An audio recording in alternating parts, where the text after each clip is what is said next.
اس کا جواب دو. جو مجھ پر گالی دیتے ہیں, مجھ پر الزام لگاتے ہیں, جو چاہے کر لو. ارے انگریزی کی ڈکشنری میں اب کوئی گالی دینے کے الفاظ باقی نہیں رہے جو اسد الدین اویسی کے خلاف انہوں نے استعمال نہیں کیے ہوں گے. اور جس کو نہیں معلوم, اردو میں ڈکشنری کو فیروز اللغات کہتے ہیں. فیروز اللغات کا بھی استعمال کر لو, جتنی گالی دینا ہے دو, مگر میں یہ جو کہہ رہا ہوں سچائی نہیں ہے تو کیا ہے بتاؤ. میرے عزیز دوستوں اور بزرگوں, یہ کمل ناتھ کا بیان پر کوئی کانگریسی کچھ نہیں بولے گا, راہل گاندھی کچھ نہیں بولیں گے, بلکہ میں تو کہہ رہا ہوں کہ جنوری میں جو تقریب ہونے والی ہے, نریندر موڈی کو راہل کو بھی ساتھ لے جانا چاہیے, کیونکہ رام اور شام کی جوڑی رہے گی. ان کے پپا نے شروع کیا اور آر ایس ایس کے بیٹے موڈی نے اس کو پورا کر دیا, تو دونوں کو جانا چاہیے. موڈی جی, راہل کو بھی ان کا حق ادا کرنے دو. آپ دونوں جائیے, آپ دونوں ایک ہیں, آپ دونوں میں کوئی فرق نہیں ہے. ایک ذرا زیادہ غصے میں بولتا, ایک ذرا پھرا پھرا کے انگریزی میں ہندی میں بولتا بیچارہ. اب ہندی اردو میں بولنے کے لیے ہجے کرنا پڑتا ان کو. ہجے کرنے کے معنی معلوم آپ کو؟ ہجے کرنا کس کو بولتے؟ ہجے کرنا ایسا ہے, اب یہاں لکھ دیے, اسد الدین اویسی ٹیکس منی, تو انہوں ہجے کر کے بولتے اسد الدین, ہجے کر کے بولتے, اس کو ہجے کرنا بولتے. لکھ کے دیے تو بھی دیکھ کے نہیں بول سکتے بیچارے. کا تریپورا کا الیکشن لڑے, نہیں لڑے, جا کے ایسا بول رہے کہ نہیں معلوم کیا ہوا, نہیں معلوم, ایسا چیخ مار انہوں لڑے. آسام, میرے کو آسام سے فون آیا ایک مولانا کا, اے بھائی تم آسام کا الیکشن نہیں لڑے, یہ بول رہا ہے. میں آؤں گا پھر. اب بولے تو آ جا, اب تو جواب دیں گے ان کو ہم.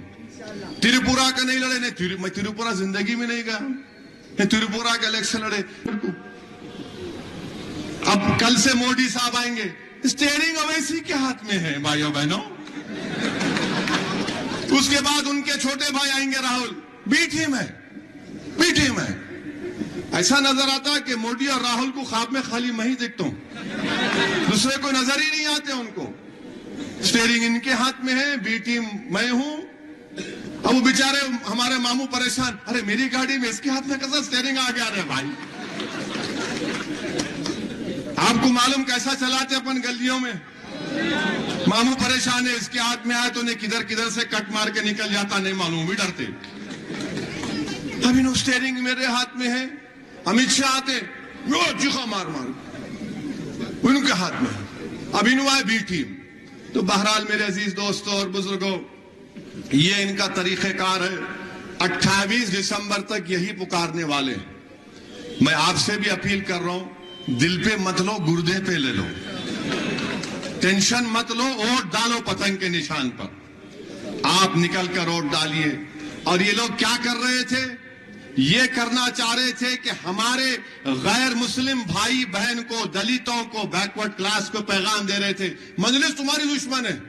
مگر 5 سال میں ہمارے کارپوریٹرز, ہمارے جعفر حسین معراج, ہمارے دلت بھائیوں کی بستی میں گئے, ان سے پوچھے کام کیا ہے, کام ان کا کام کرائے. ہمارے دلت بندھو کی اسکیم آئے تو بولے لو بھائی تمہارا نام بولو, لکھ جاؤ. ان کو دلت بندھو میں ان کا کام کیے.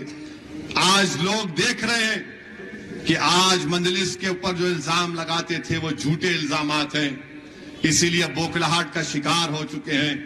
میرے عزیز دوستوں اور بزرگوں, ان کی تقاریر میں کبھی آپ نہیں سنیں گے کہ مجلس کے خلاف نہیں بولیں گے اسد الدین اسد الدین اسد الدین اسد الدین, خالی ایک ہی تسبیح پڑھتے اسد الدین اسد الدین. کبھی تم یہ بھی تو بتاؤ کہ تم نے کیا کیا. تم نے بھی تو ووٹ لیا نا کانگریس پارٹی, تم کبھی چرنجیوی کی پارٹی سے ووٹ لیے, تو کبھی تم نائیڈو, پھر تم اب کانگریس کے ساتھ آئے. بتاؤ تم نے نام پاتے ہیں. آپ ان کی سوچ, ان کی ذہنیت دیکھ لیجئے. میں کوئی فرشتہ صفت انسان نہیں ہوں نا جتنے لوگ بیٹھے ہیں, مگر ایک بات کا تو آپ کو گارنٹی دیتا ہوں, میں نے کبھی حمیت کے نام پر, آپ کی شناخت کے نام پر کوئی کمپرومائز ہونے نہیں دیا. میں کبھی بھی اپنی شناخت کو کمپرومائز ہونے نہیں دیا. میں جو ہوں وہ ہوں. میں کبھی سیاسی اقتدار کے لیے نہیں جھکا, نہ آپ کو جھکنے دوں گا انشاءاللہ تعالی. یہ مجلس کا کام رہا ہے. تو ان کو یہی چاہیے کہ آپ کی شناخت کو ختم کر دیا جائے, آپ کی حمیت کو ختم کر دیا جائے, آپ کے ناز اور فخر کی چیزوں کو مٹا دیا جائے. یہ ان کی سوچ ہے. اسی لیے میری آپ سے اپیل ہے میرے عزیز دوستوں اور بزرگوں کہ آپ ان چیزوں کا بھی غور کریے. ڈیولپمنٹ کا کام آپ دیکھیے کہ جس جلسہ گاہ میں اطراف میں وزیر ریزیڈنسی میں وی D C C road Sri Ram Nagar میں 50 لاکھ کی ڈالی گئی, کانگریس والے بولیں گے اس بارے میں. الشکور بنجارہ ہوٹل 1 کروڑ کی وی ڈی سی سی روڈ, عرخان کی دکان 27 لاکھ کی سی سی روڈ پڑی. آپ کو معلوم عرخان ہوا تو کیا ہوتا معلوم؟ پیلا دکھتا, پیلا دکھتا. ویسی چین کا حال کچھ بھی نہیں دکھتا ہے ان کو, کچھ بھی نہیں دکھتا ہے لوگوں کو. عرخان ہو گیا ان لوگوں کو, مجلس کا نفرت میں عرخان ہو گیا ان کو. پھر مسجد عائشہ کے پاس 10 لاکھ کی سی سی روڈ, یہ مائکرو فوٹو اسٹوڈیو کے اطراف میں 10,55 لاکھ کی سی سی روڈ. پھر سموسے کی بنڈی عائشہ مسجد کے پاس 20 لاکھ کی پانی کی لائن. خادریہ مسجد کے پچھلے حصے میں سری رام نگر میں 14 لاکھ کی ایک پانی کی لائن. عارف زیراکس شاپ میوین اپارٹمنٹ کے پاس 22 لاکھ کی ایک پانی کی لائن, اور قریب اور بہت سے کام چل رہے ہیں. پھر اوپر سید نگر میں ایک 57 کروڑ کا بلکاپور کے نالے کا کام چل رہا ہے, مدینہ مسجد سے قبرستان تک. وہ کام زیر دوران ہے, تھوڑا سلو چل رہا. یہ پلان ہے مجلس کا, اور یہاں پر بس سروس شروع کرنا ہے اور تیز کرنا ہے. کئی شکایتیں ہیں, تو انشاءاللہ تعالی یہ مجلس کا پروگرام ہے. اور ماجد حسین کے بارے میں آپ کو بتانا چاہوں گا کہ یہ شخص آپ کے لیے مر مٹنے والا ہے.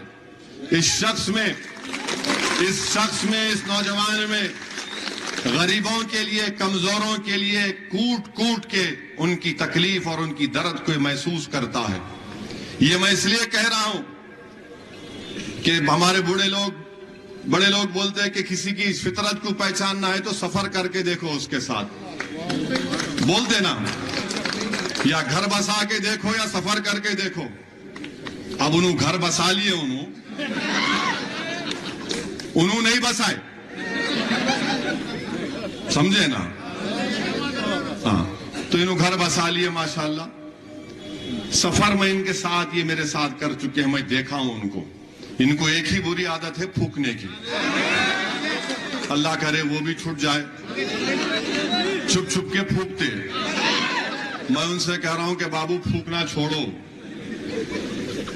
سفر میں سب معلوم ہو جاتا. آپ سفر کرو کسی کے ساتھ 3-4 دن, میرے بارے میں ان کو معلوم ہوگا میں کیا کرتا ہوں, کیسا ہوں, کیا ہوں. نہیں بول رہے ہوں گے شرما کے یا ڈر کے کہ آئندہ ٹکٹ دیتے کہ نہیں دیتے, کیا کھاجی سے ڈر کے. مگر میں اس پوزیشن میں ہوں تو بول سکتا ہوں پھونکنا چھوڑنا چاہیے ان کو. اور جتنے لوگ پھونکتے ان کو بھی پھونکنا چھوڑنا چاہیے. پھونکنا اچھا نہیں ہے, آپ کی صحت کے لیے, پھیپڑوں کے لیے اچھی چیز نہیں ہے. بیمار پڑ گئے تو پھر لے کے جاتا آپ کو نیچے تک انہیں. تو بہرحال ان کے ساتھ سفر کیا ہوں, اور ان کے پاس ایک دل ہے, انسانیت ہے, جذبہ ہے, تڑپ ہے. میں نے اس شخص کو کئی بار روتے ہوئے دیکھا بہار میں. اور کیوں رونے کی وجہ کیا تھی کہ صاحب الیکشن میں کیا ہوں گا صاحب. بہار جا کر ماجد کام کیے, سیمانچل کی وہ زمین پر, سلاخ زمین پر خود جا کر وہاں پر کام کیے اپنی مجلس کے ذمہ داروں کے ساتھ. تو میرے عزیز دوستوں اور بزرگوں, جو آپ کی خدمت کرنے کا ایک جذبہ رکھتا ہے, جو تڑپ ہے, اور مجلس کی یہی سوچ ہے کہ مجلس جس کسی کو بھی ٹکٹ دیتی, میں ان سے یہی کہتا ہوں کہ بھائی آپ کچھ بھی ہوں گے مگر غریبوں کی تکلیف کو, کمزوروں کی تکلیف کو اپنے سینے میں محسوس کرو, ان کی تکلیف کو سمجھو. آپ ہم کوئی فرشتہ صفت انسان نہیں ہے, ہم میں بہت کمزوریاں ہیں, مگر جب آپ کے پاس ایک خبر پہنچتی ہے, کوئی آپ کے پاس غریب آتا ہے, اپنی فریاد لے کر آتا ہے, کوئی فون کرتا ہے, تو بھائی کچھ کرو, مدد کرنے کی کوشش کرو. میرے عزیز دوستوں اور بزرگوں, میری آپ سے ادباً گزارش ہے کہ 30 نومبر کے دن اپنا ایک ووٹ پتنگ کے نشان پر بٹن دبائیے, ایک ووٹ کا استعمال کریے. یہ ان کی کوشش ایک ہی ہے یہاں پر بی جے پی کانگریس سب مل کے مقابلہ کر رہے ہیں، یہاں پر بی جے پی اور کانگریس مل کر مقابلہ کر رہے ہیں۔ میں جانتا ہوں کیا کیا چیزیں ہو رہی ہیں، مگر مجھے معلوم کہ وہ اپنی سازش میں ناکام ثابت ہوں گے۔ انشاءاللہ تعالی وہ اپنے ناپاک عزائم میں اللہ ان کو شکست دے گا۔ مجھے یقین ہے کہ اللہ آپ کے دلوں میں مجلس کی محبت کو اور مضبوط کرے گا۔ مجھے یقین ہے کہ یہ جماعت کو آپ کے بزرگوں نے آپ ہم دیتے رہیں گے، مگر آپ سے گزارش ہے کہ اپنا پولنگ پرسنٹیج بڑھائیے، اپنا پولنگ پرسنٹیج بڑھائیے۔ آپ ہرگز یہ مت سمجھیے ارے میاں یہ جیت رہے کیا فائدہ، نہیں میرے بھائی، آپ کو ووٹ دینا ہے، بھاری اکثریت سے آپ کو کامیاب کرنا ہے، پہلے سے زیادہ ریکارڈ ووٹوں کی تعداد سے مجلس کو آپ کو یہاں پر کامیاب کرنا ہے۔ بلکہ میں تو آپ سے کہہ رہا ہوں کہ صرف جماعت کو دیکھو، آپ نہ اسد الدین کو دیکھو، نہ ماجد کو دیکھو، نہ کسی کو دیکھو، یہ جماعت آپ کی ہے میرے بھائی۔ مجھے نہیں معلوم کہ میں اس دنیا میں کب تک رہوں گا یا آپ کب تک رہیں گے، مگر یاد رکھو جماعت تو رہے گی انشاءاللہ تعالی۔ اگر جماعت رہے گی تو ہم سب کا فائدہ ہے، ہم سب کا فائدہ ہے۔ اگر آج اسد کو کوئی عزت ملی تو جماعت سے ملی، اللہ کے فضل و کرم سے ملی۔ مجھے اس لیے نہیں ملی کہ میں صلاح الدین اویسی جیسے قداور قائد کا بیٹا ہوں، مجھے پہچان اگر ملی تو اللہ کے فضل و کرم سے، نبی کریم صلی اللہ علیہ وسلم کے صدقے کی وجہ سے اور مجلس کی وجہ سے ملی۔ اگر آج مجھ سے دشمنی کوئی کرتا ہے تو اس لیے کرتا ہے کہ مجلس کی وجہ سے ایک مجلس کا سپاہی ہے۔ اگر آج میری گاڑیوں پر گولیاں چلائی جاتی ہیں تو اس لیے چلائی جاتی ہیں کہ مجلس کا خادم ہے۔ وہ یہ سمجھتے ہیں کہ میری آواز کو ختم کرنے سے مجلس کو نقصان ہوگا۔ ارے ظالموں، تم پھر سے چلاؤ گولی، میں مرنے کو تیار ہوں میری جماعت کے لیے، مگر میں مر بھی جاؤں گا تو جماعت آباد رہے گی۔ میں زندگی میں دنیا میں آیا ہوں تو جانے کے لیے تیار ہوں۔ میں موت سے کبھی نہیں ڈرا، نہ کبھی ڈروں گا، مگر مجھے جماعت کی فکر تھی اور ہمیشہ رہے گی۔ ہم اپنی زندگی میں جو کچھ وقت اب تک اللہ نے مجھے دیا ہے اور آئندہ بھی دے گا، اس کا ایک ایک لمحہ میری ایک ہی فکر ہوتی کہ میری جماعت کو کیسا مضبوط کیا جائے۔ مجھے ایک ہی چیز کا ڈر ہوتا ہے کہ حشر کے میدان میں جب تمام لوگ کھڑے ہوں گے تو میں کیا جواب دوں گا ان بزرگوں کو جنہوں نے نہیں معلوم کیا کیا اس مجلس کے لیے کیا ہوگا۔ شاید نوجوان نہیں جانتے یہ جو یہاں پر عیدگاہ کا گراؤنڈ ہے، اس کو بچانے کے لیے کون سب سے پہلے تحریک شروع کیا تھا معلوم آپ کو؟ بزرگوں کو معلوم ہوگا، مرحوم اسماعیل ذبیح صاحب۔ وہاں پر آ کر اسماعیل ذبیح صاحب سو گئے تھے، کئی دن تک سو گئے تھے اس عیدگاہ کو بچانے کے لیے۔ یہ مجلس کے اسماعیل ذبیح صاحب تھے رحمت اللہ علیہ، اللہ ان کی مغفرت کرے۔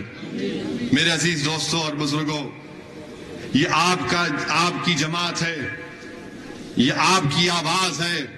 آپ صرف جماعت کے نام پر مجلس کا ووٹ دیجئے۔ شخصیتیں آئیں گی اور چلے جائیں گی، اسد الدین اویسی بھی اس مٹھی میں گھل جائے گا، مگر جماعت کو مضبوط رکھیے۔ الزامات لگتے رہیں گے، بہت باتیں کی جائیں گی میرے بارے میں، آ رہے ہیں مودی جی اور یہ بھی آئیں گے، سب لوگ صرف ایک ہی دیوانے کا نام لیں گے، میں سب کے لیے لیلا ہوں، سب مجھ سے محبت کرتے ہیں، مگر کوئی فرق نہیں پڑتا، جتنا بولنا چاہے بول لو۔ اخبارات میں بہت غلط باتیں لکھی جاتی ہیں، جھوٹے باتیں لکھ دی جاتی ہیں۔ آج دن بھر سے نیوز چل رہی، ممتاز خان جا رہے، ارے پٹھان کا بچہ ہے، وہ نہیں جانے والا ہے، یہ دوسرا جائے گا۔ جا رہے، میرے کو میڈیا والے بول رہے، ملا کیوں، آپ کو کیسا معلوم؟ نہیں ہم سنے، ملا بہت سنتے، الیکشن کا زمانہ ہے، چیل اڑی تو بھینس اڑی بولتے تو معلوم میرے کو، جا رہے، کوئی نہیں جانے والا ہے۔ مجھے یقین ہے کہ سب افواہیں پھیلائی جائیں گے، کچھ ہونے والا نہیں ہے۔ دشمنوں کے ایک چال ہے، اب بیٹھ کے کچھ ایک چھوڑ دو سوچا، اب اپنے لوگ 2 گھنٹے، کیا صاحب کچھ ایسا ہے کیا؟ ارے میں بولا بھائی صاحب کچھ ہوگا نہیں، کچھ بھی نہیں۔ اچھا پھر ہمارے یہ جو کانگریس کے بی جے پی کے لوگ ہیں، آپ جو ہے یہ نام دیے اور آپ کے ساتھ میں آپ 6 حلقوں کا نام دے دیے، ایک بہادر پورہ باقی ہے،